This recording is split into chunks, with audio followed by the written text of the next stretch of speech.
Well, this homespun story is entitled 1967. The 60s were a time for almost every purpose under heaven, and a special year in that decade was 1967. It was Canada's 100th birthday of those who gathered at Charlottetown. It's when they cast their votes and they rolled the dice, and our great country, Canada, was born. And 100 years later, Toronto and Montreal was all the news you needed to know and all the news you needed to share. Montreal, with a world-class fair called Expo Sixty-Seven. It was a privilege and an honor if you were able to get there. And Toronto, Hogtown, toasted their magnificent Leafs, their proud and ever-winning team. Fans stood in line for hours then as they do now, and they lived that lifetime hockey dream. And the gardens, you know, they were never really gardens. They were never really green.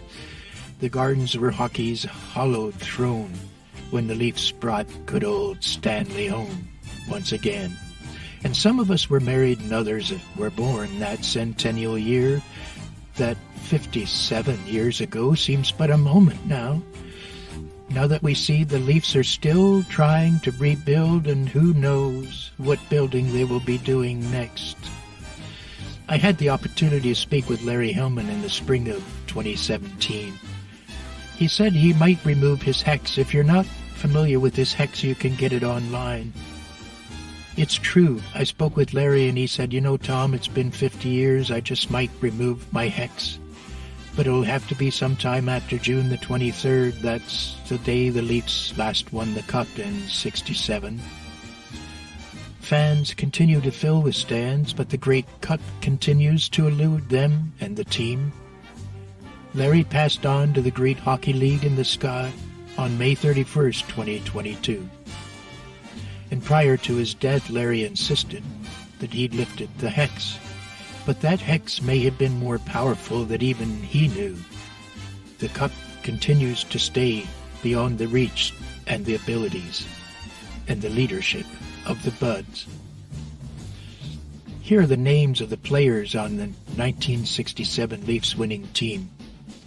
Mike Walton, Bob Pulford, Rowan Ellis, Dave Keon, Murray Oliver, Frank Mahovlich, George Armstrong, Jim Pappen, Tim Horton, Red Kelly, Brian Conacher, Pete Stemkowski and Larry Hillman, Marcel Pronovo, Wayne Carlton, Normie Ullman, Alan Stanley, Paul Henderson, Dwayne Rupp, Floyd Smith, Mike Byers and Mike Pellick, Gary Unger, Tom Martin, Jim McKenney, Jean-Paul Parise, Johnny Bauer, Andre Hintz, George Duke the Harris, Darryl Sly, Bruce Gamble, and Terry Sawchuk. Head coach, George the Bunch Imlach, and the assistant coach was Francis King Clancy. Side note of interest, of the players on the 67 Leaf winning team, all of them were born in Canada, and 20 of the 30 were born in Ontario. And for those of you who were born in 1967, happy birthday. And for those of you who were married in 1967, well, God bless us all.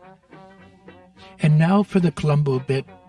Larry was on 6 Stanley Cup winning teams and is the youngest player to have his name engraved on the cup. He was 18 years, 2 months, and 9 days old, and this record can't be broken under current NHL regulations.